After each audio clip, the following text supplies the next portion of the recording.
Hi, my name is Matt Cohen, and I'm a senior staff writer at Democracy Docket. I'm thrilled today to be joined by Michigan Secretary of State Jocelyn Benson, Arizona Secretary of State Adrian Fontes, and Debbie Cox Bolton, the CEO of NewDEAL, a national network of pro growth, progressive state and local elected officials that work together to address issues like climate change, education, housing, and what we'll be talking about today elections.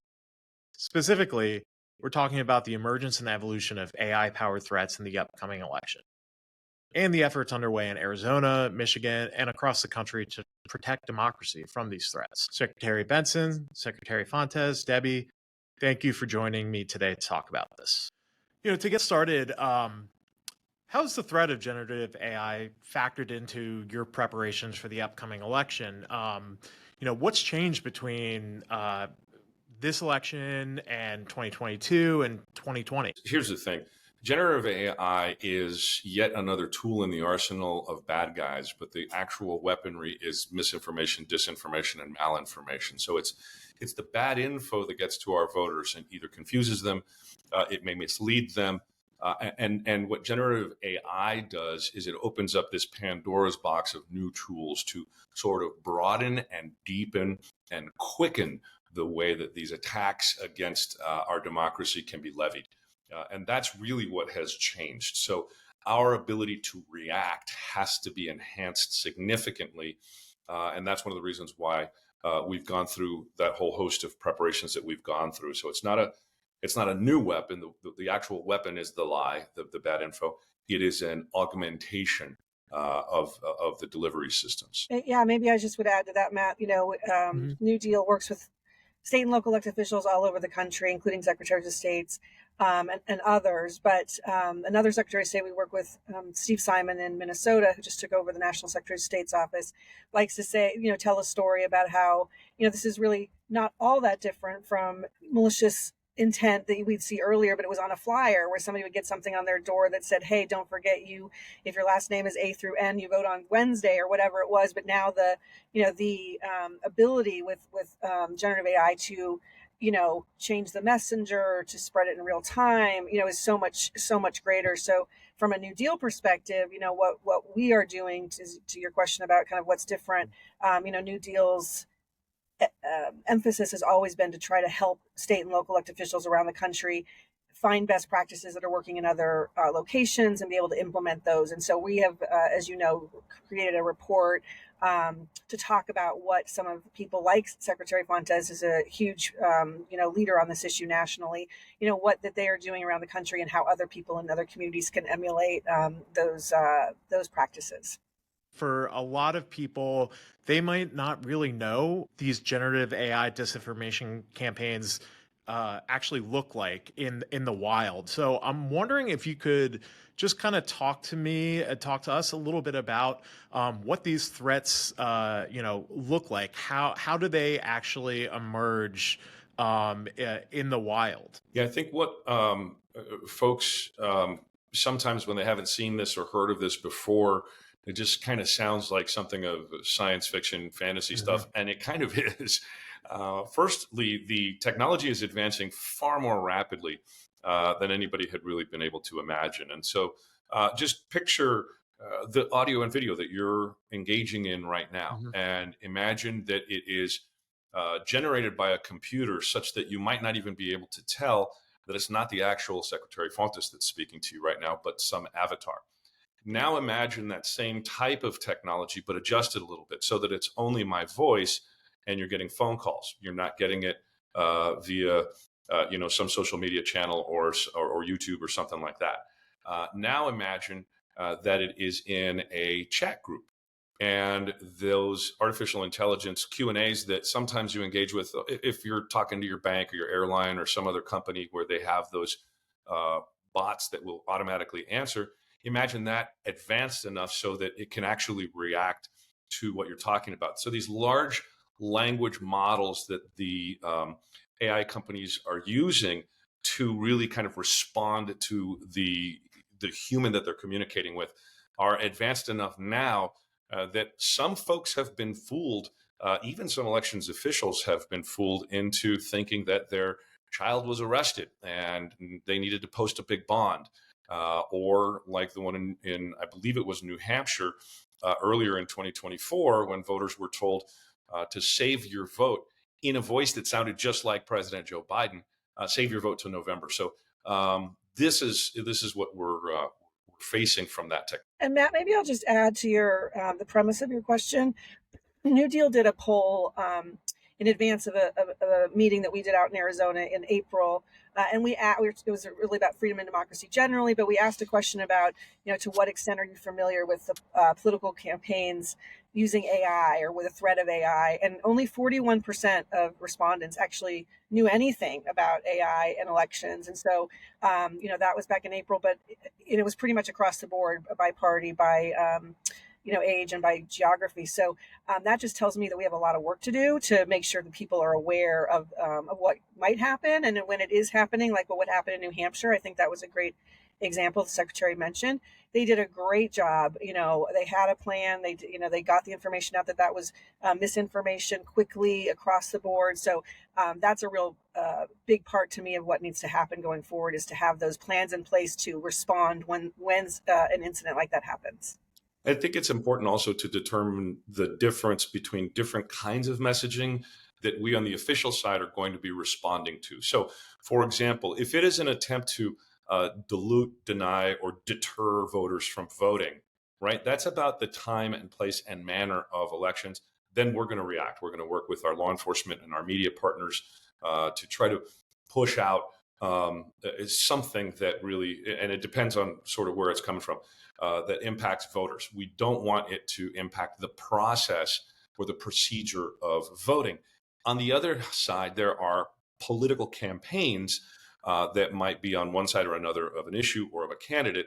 We are less inclined to interfere if it is of a political nature only. So if it is time, place, and manner, trying to interfere with the way that the voters are going to actually cast their ballot versus who they're going to be voting for, that will also be one of the factors that we take into account as we move into addressing these AI attacks if they do emerge.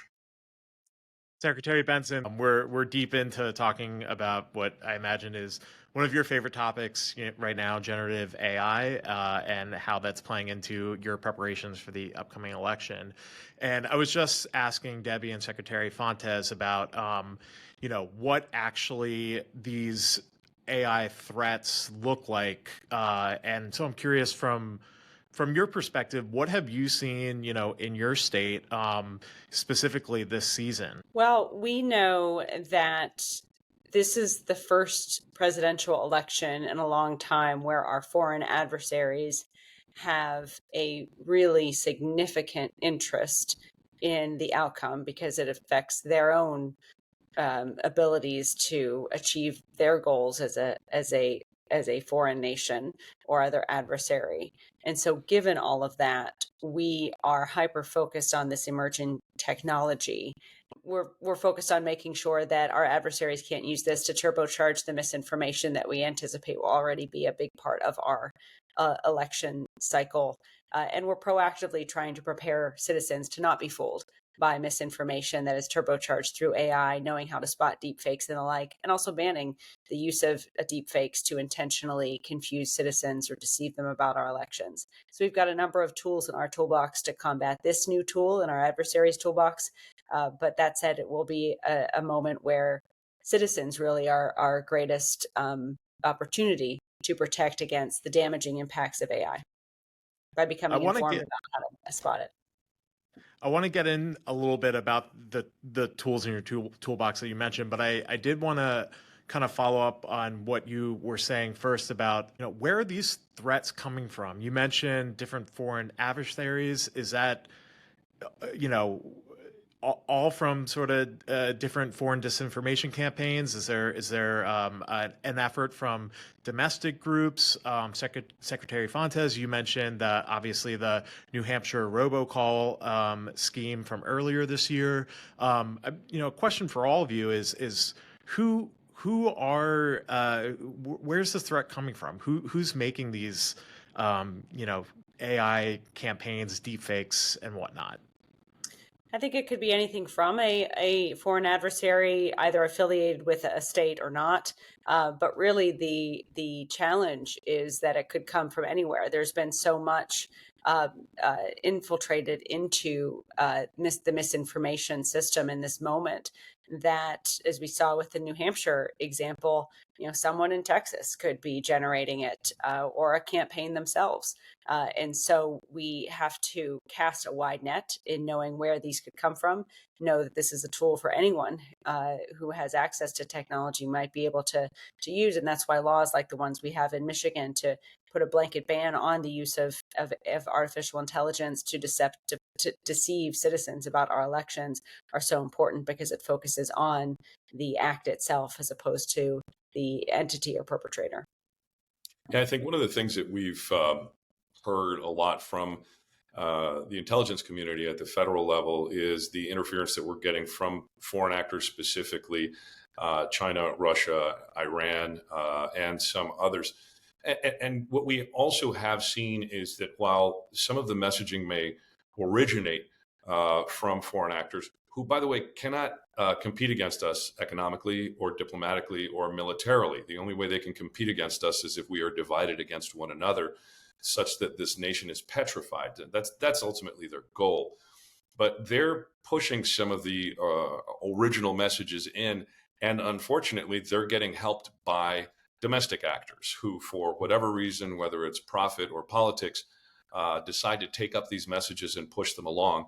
And they tend to be messages that are against core American values, right? And so this is really one of the things that we are, in a way, confounded by, at least insofar as the motive of our domestic actors who engage in this sort of thing.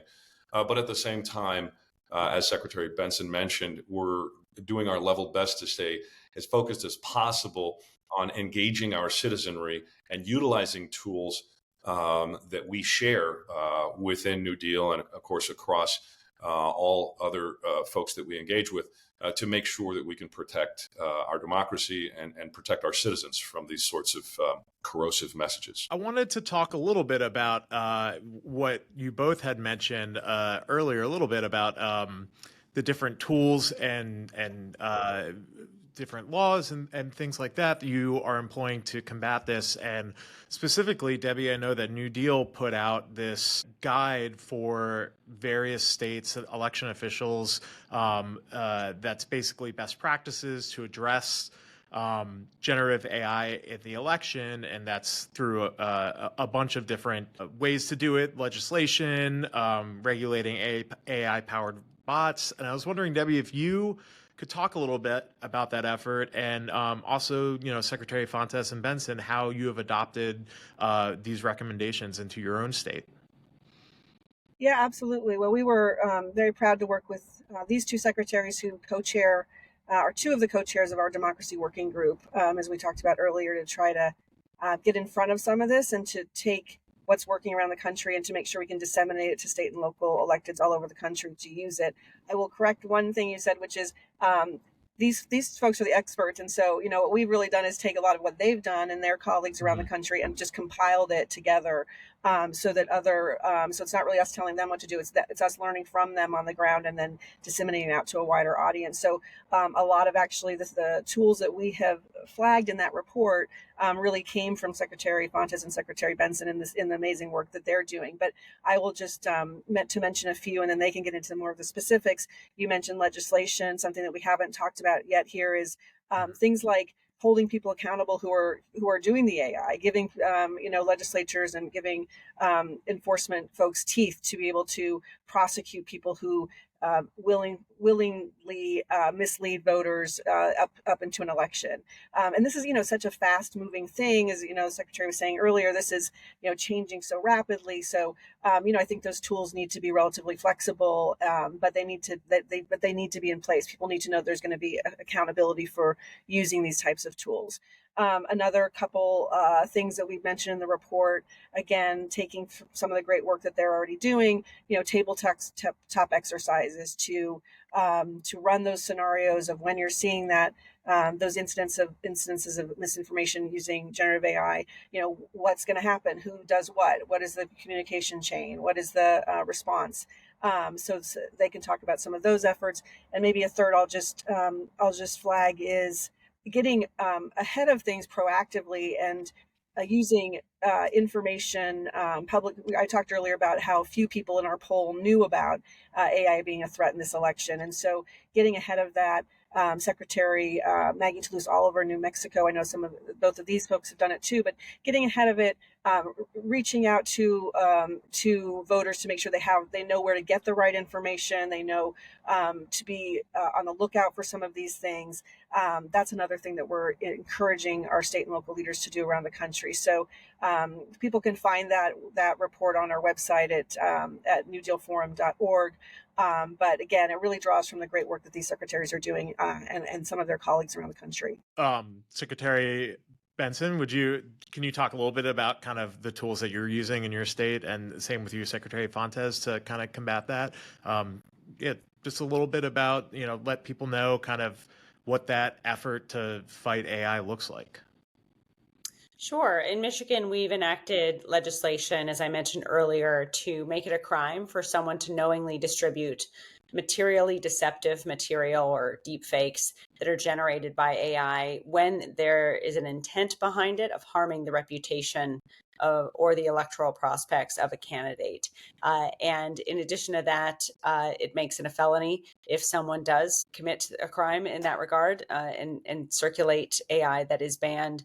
And in addition to all of that, we require any political advertisements that are generated in whole or substantially with the use of AI to include a statement that advertisement was generated by artificial intelligence. So that disclosure, that disclaimer requirement also helps equip citizens with the knowledge of how to be critical consumers of information when they're seeing different types of information come their way. We're also working with law enforcement and have developed tabletop exercises, not unlike what Arizona has done, to all across our state link clerks, law enforcement, and first responders together, both from a security standpoint to rapidly respond to any issues that may occur around voting on or before Election Day, and also to be prepared to stop the impact or negative impact of AI from spreading. So making sure law enforcement clerks, even our election workers, are trained in identifying it, as well as our citizens in identifying it as well, helps us all become more empowered to not be fooled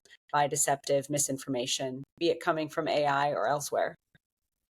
I think one of the interesting things,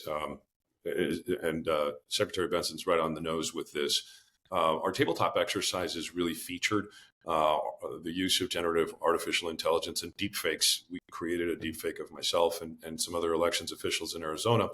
And the reason we did it was so that once and if we did see it in real time during the election cycle, folks would know how to handle it. I mean, it's just a question of basic preparation. Are they going to get starry-eyed and sort of distracted by it, or are they just going to see it and react to it in an appropriate way? So working with elections officials and law enforcement as well is what we've done in our tabletops. But we also did one where we worked with our partners in the media, because the diffusion and dispersal of this information and the inoculation after it's gone out is really critically important as well. So we took the opportunity not only to help our media partners understand a bit about generative AI and its potential impacts in elections, but we took the opportunity to help them understand elections in the first place. Because the last thing we need is what we've seen so many times is folks having to learn about complicated processes on the fly while they're reporting on those processes and any potential issues, which, as we all know, there really aren't that many issues in American elections. It's a multi-pronged approach, which does, of course, include outreach to the public where we can. We don't have a legislature in Arizona that is as responsive as my colleagues. And so kudos to the state of Michigan. But we are working hard behind the scenes to try to move in that direction. So if something does develop out of Arizona, folks can know that we are already working on it. I'm glad that you brought up the outreach and kind of work partnering with media to try to help that outreach, because, I mean, As we all know, we are living in such a fast-paced news environment. I mean, look at what's happened in the past week with President Biden dropping out, the assassination attempt on former President Trump. News is just moving so fast, and that obviously creates perfect conditions for bad actors to really push out disinformation, conspiracy theories. And I'm wondering, I think about kind of these AI threats and who is most at risk for kind of falling for them. And I'm thinking about like some of the vulnerable communities that don't have, wide access to the internet. It's just harder for different communities to really just kind of be informed on what to look out for. So, I'm curious to know a little bit more about the outreach that you're doing, especially in these kind of vulnerable communities that aren't as plugged into what's going on in the news cycle like we are all the time.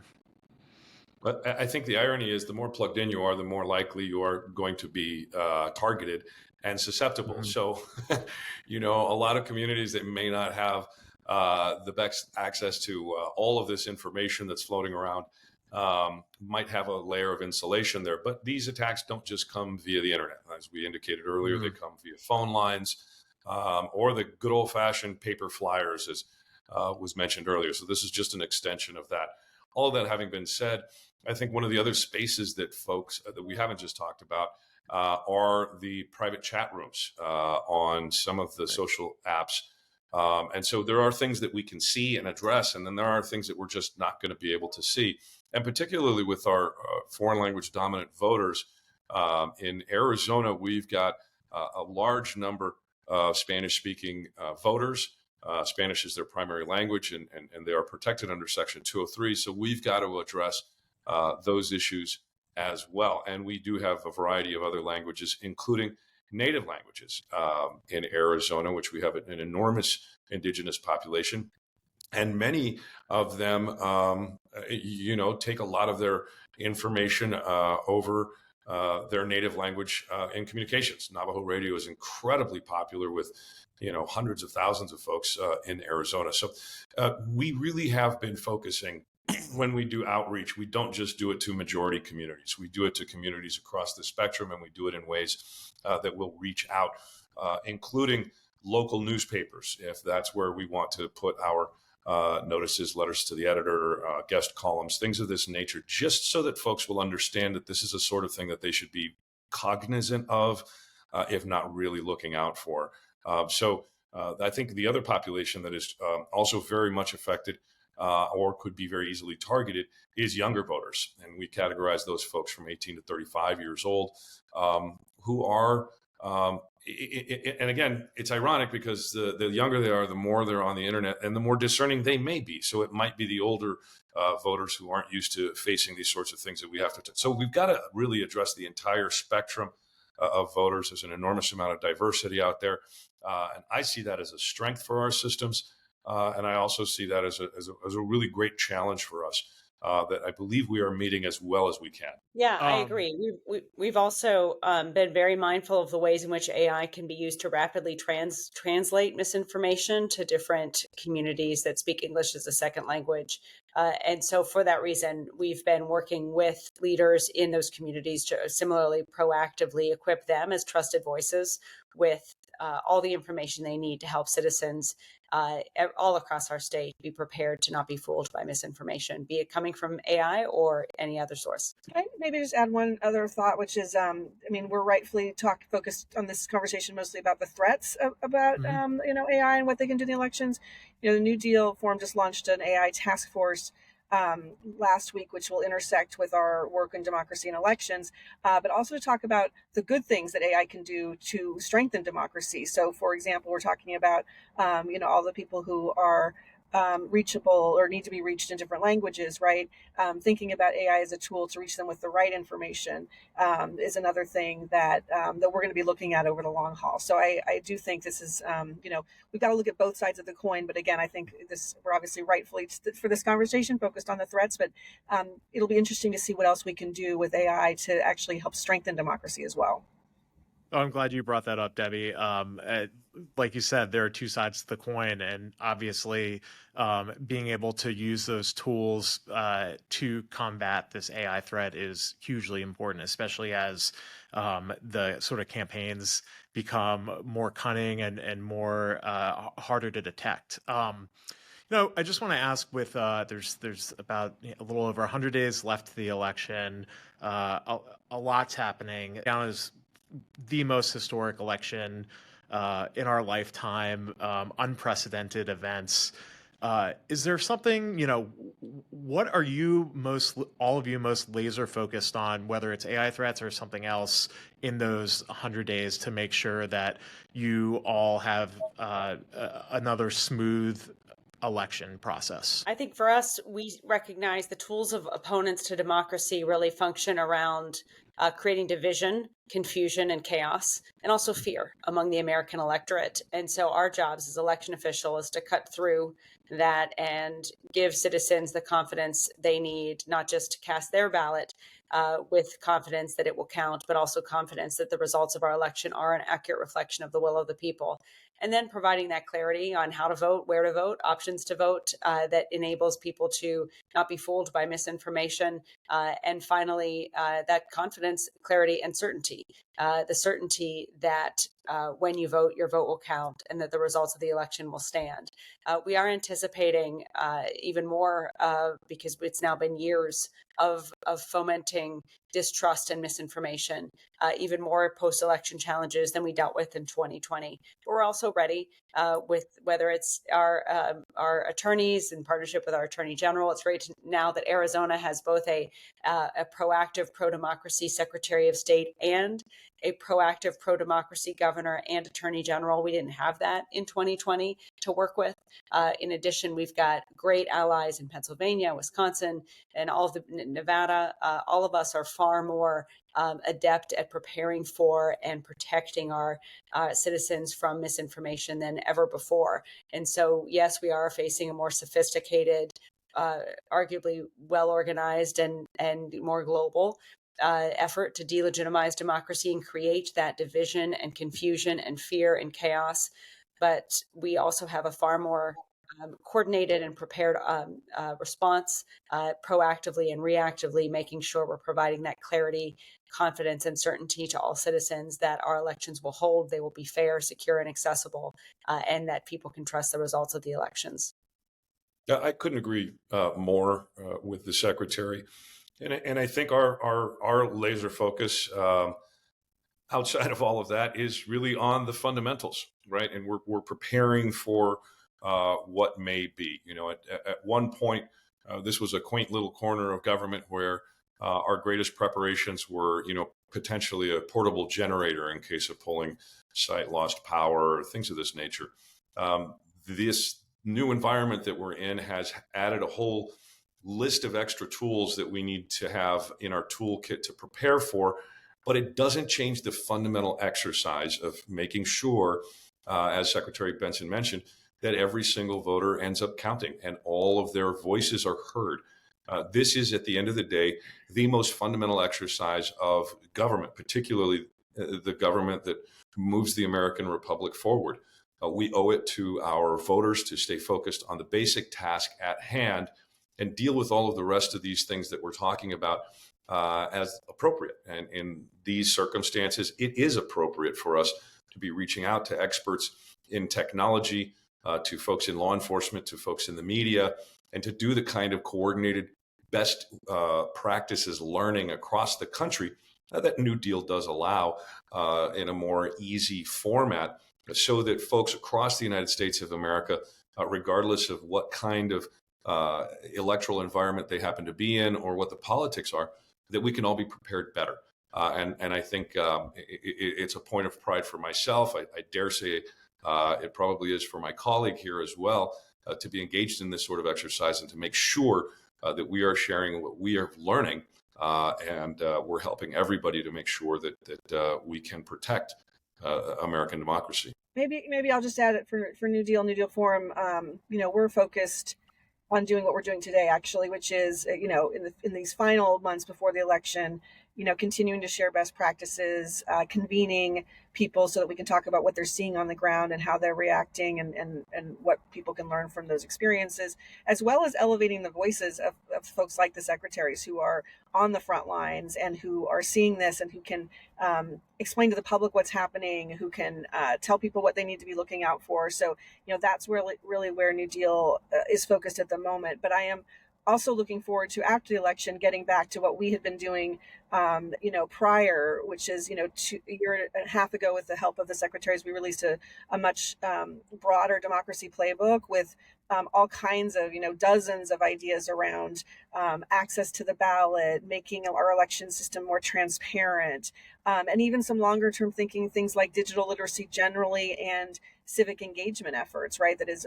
underpinning for all of this in terms of when we think about democracy. So while we're going to support the secretaries and what they and all of our state and local leaders around the country right now in the more tactical things that need to happen between now and November, I also think that some of those bigger picture questions we'll need to come back to soon after November. Debbie, Secretary Fontes, Secretary Benson, thank you so much for joining me to talk about this. Thank you for your efforts, for making sure that we have another secure, safe, and free election for everyone. It's been a crazy time so far, and I'm sure you have got a lot to look forward to in the next 100 days, and we wish you the best of luck with everything. Thank you so much. Thanks for having us. Thank you so much.